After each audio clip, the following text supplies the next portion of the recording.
एक तरफ हम और आप नौकरी की तलाश कर रहे हैं और एसएससी एमटीएस 2024 का यहाँ पे इंतज़ार कर रहे हैं, उसे रिजल्ट की, उसके आंसर की, उसके कट ऑफ की एनालिसिस कर रहे हैं, ताकि हमें पता चल पाए कि हमें इस बार नौकरी मिल रही है कि नहीं मिल रही है। और एक तरफ यहाँ पे सरकार लगातार एक से बाद एक यहाँ पे पेपर लीक कराने में लगी हुई है। तो देखिए, यहाँ पे एक और घटना यहाँ पे आई है, बहुत ही दुखद घटना है कि एसएससी एमटीएस 2024 का भी एक जगह से यहाँ पे घोटाला सामने आया हुआ है। तो बहुत ही निंदनीय है, बहुत ही यहाँ पे दुखद घटना भी है ये, क्योंकि ये डेफिनेटली एज ए स्टूडेंट अगर हम बात करें तो वी डोंट लाइक दिस। ठीक है। और ये घटना है बिहार के पूर्णिया सेंटर की, जहाँ पे यहाँ पे डेली यहाँ पे 10 बच्चे फर्जी बैठाए जाते थे पेपर में और हर शिफ्ट में। तो चलिए इसके बारे में आपको पूरी न्यूज़ मैं बताता हूँ। मोस्ट वेलकम है हमारे चैनल में। और देखिए, इस तरीके की जो न्यूज़ है वो बच्चों को डीमोटिवेट करती हैं, और जो हमारा मोटिवेशन होता है, जो हमारा एक लगन होता है पढ़ने का, उसको भी यहाँ पे चोट पहुँचती है, गहरी चोट पहुँचती है। कितना मेहनत से हम लोग पढ़ाई करते हैं, बहुत सपने होते हैं हमारे और हमारे माँ बाप के कि आई थिंक इस बार हमारा सिलेक्शन हो जाएगा। तो क्या कहें। और सरकार को आई थिंक समझना चाहिए। आई थिंक इतने ज़्यादा तो बच्चों के पैम्पर्स लीक नहीं होते जितने ज़्यादा सरकार पेपर लीक करवा दे रही है।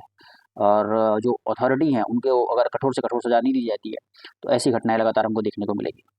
चलिए आपको बताते हैं थोड़ा सा पढ़ के न्यूज़ के बारे में। देखिए, पूर्णिया डिजिटल सेंटर में हर शिफ्ट में 10 बच्चे यहाँ पे फर्जी बैठते थे, और टीसीएस के वेन्यू कमांडिंग ऑफिसर ने ये बताया कि उन्हें एक फर्जी अभ्यर्थी के बदले 80,000 रुपये मिलते भी थे। और गिरोह के सरगना विवेक और रोशन कुमार मंडल छात्रों के जुगाड़ का काम भी करते थे। एसएससी के फ्लाइंग ऑफिसर इजहार आलम भी इस फर्जीवाड़ा में शामिल थे। तो बताइए, कमांडिंग ऑफिसर अगर इस तरह के शामिल हो जाएंगे तो फिर मतलब और नीचे के क्या ही करेंगे फिर। देखिए, आइए बताते हैं आपको। इस परीक्षा में फर्जीवाड़ा जिस दिन से परीक्षा चालू हुई उसी दिन से चल रहा था।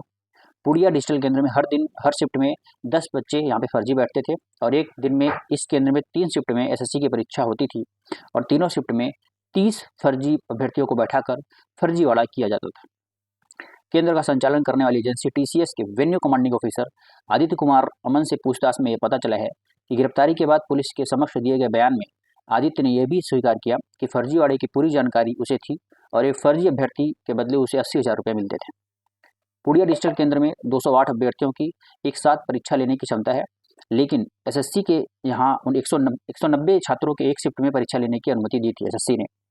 और यहाँ एसएससी की परीक्षा 9 अक्टूबर से ली जा रही थी, और इस केंद्र पर फर्जीवाड़ा 13 नवंबर को पकड़ा गया। मतलब अगर 1-2 दिन और ना पकड़ा जाता तो ये आई थिंक रहस्यमयी एक इतिहास बन के रह जाता और हमको पता भी नहीं चल पाता।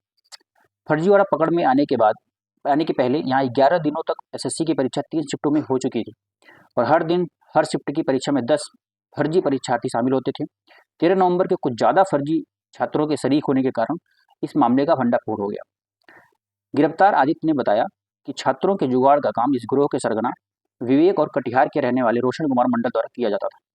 इसके अलावा जिन छात्रों के मैनेज करने की जानकारी गिरोह के सरगना द्वारा दी जाती थी, उसे बिना जांच के ही उनके द्वारा अंदर प्रवेश करा दिया जाता था। गिरोह के सरगना रोशन एवं विवेक वैसे परीक्षार्थी के रोल नंबर के अंतिम के 4 अंक मैसेज के माध्यम से भेज दिया करते थे।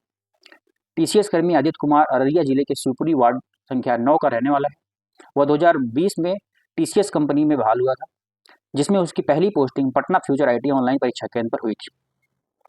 2022 में उसका तबादला आईओएन डिजिटल पूर्णिया केंद्र पर हो गया था। ठीक है।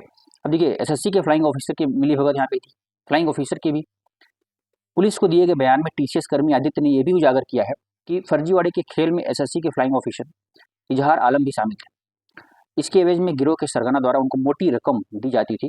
फ्लाइंग ऑफिसर इस फर्जीवाड़ा में प्रयागराज स्थित एसएससी कार्यालय को भी मैनेज कर लेते थे। वाह। आदित्य ने यह भी बताया कि इस केंद्र पर बायोमेट्रिक के लिए 7 काउंटर बने थे जो उसकी निगरानी में रहते थे। तो सारे बायोमेट्रिक वाले भी उसकी निगरानी में रहते थे, बायोमेट्रिक भी आराम से हो जा रहा था। बायोमेट्रिक को भी उन्होंने फेल कर दिया। सो मतलब आप सोच सकते हो कि क्या लेवल था। और यहाँ से ही वायर जोड़कर जो पास के कमरे में बैठे छात्र थे उनकी इन आउट यहाँ पे दिखाई जाती थी। तो इस तरीके की यहाँ पे घटनाएं हैं। ये पूरी न्यूज़ थी, मैं आपको बता दूं। और काफ़ी ज़्यादा दुखद और निंदनीय घटना है, और जो कि हम एज अ स्टूडेंट या एज अ टीचर भी हम लाइक नहीं करते हैं इसको। कि आप अगर मैं तो गवर्नमेंट से निवेदन करना चाहूँगा कि अगर आपको इस तरीके की अगर आपसे परीक्षा नहीं कराई जा रही है, आप नहीं करा पा रहे हैं पेपर, तो आप अगर आपको पैसे लेकर के ही अगर आपको सीटें देनी है या नौकरी देनी है तो आप वैकेंसी मत निकालो। आप पहले से ही आप पैसे ले लो, और क्यों बच्चों को झूठे ही वादे करके बच्चों को यहाँ पे उनको निराश करें हम, है कि नहीं। और हम as a student as a teacher है ना, बहुत ही हमको ख़राब लगता है ये चीज़ें, क्योंकि हमारी जो आस होती है, जो हमारी उम्मीदें होती हैं, हमारे पेरेंट्स को, हमारे समाज को जो हमसे उम्मीदें हैं, वो उन पे जो है यहाँ पे ताला लग जाता है और हम कुछ कर नहीं पाते, और हमको अपने आप पर भी क्वेश्चन मार्क लग जाता है कि हम एक्चुअली में सही दिशा में पढ़ाई कर रहे हैं कि नहीं। जब हमारा सिलेक्शन नहीं होता है तो हम अपने आप से क्वेश्चन करते हैं कि आई थिंक हम सही पढ़ाई नहीं कर पा रहे हैं, बट एक्चुअली में हम पढ़ाई तो कर रहे हैं। बट अगर इस तरीके की घटनाएं हर पेपर में हो रही हैं, जिस तरीके से धांधली हो रही है, अगर ऐसे होती हैं तो हमारा हक तो कोई और ले ले रहा है, हमको तो हमारा हक मिल ही नहीं पा रहा है। तो अगर हमारा हक कोई और ले लेगा तो हम कैसे नौकरी पा पाएंगे। तो इस तरीके से आप देख पा रहे हैं। इसी तरीके से अभी मैंने आरओ का भी आपको बता दूं, आरओ में आप देखिए इस वीडियो में, एक वीडियो में तो सीधे जो रामभद्राचार्य जी हैं, सतीश महाना जी जो कि एमएलए हैं, आई थिंक उनसे सीधे कह रहे हैं कि इस बार पता नहीं किसको, कि उनको आप जो है सीधे सीधे समीक्षा अधिकारी बना दीजिए। तो इस तरीके से अगर खुलेआम ऑन रिकॉर्डिंग इस तरीके की बातें अगर चल रही हैं तो पीछे तो मतलब क्या ही हो रहा होगा, हम लोगों को क्या ही पता। सो चलिए पढ़ाई करते रहिए, देखते हैं क्या होता है।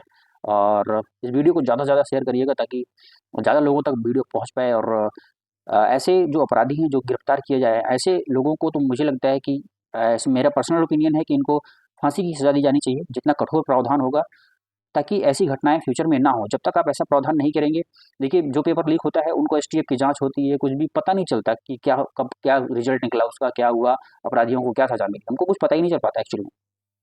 तो अगर ऐसा पता नहीं चल पाएगा और वो एक पॉलिटिकल न्यूज़ ले लेगा, पॉलिटिकल रूप ले लेगा, तो ऐसे कुछ नहीं हो पाएगा। फिर ये घटनाएं लगातार निरंतर जारी रहेंगी।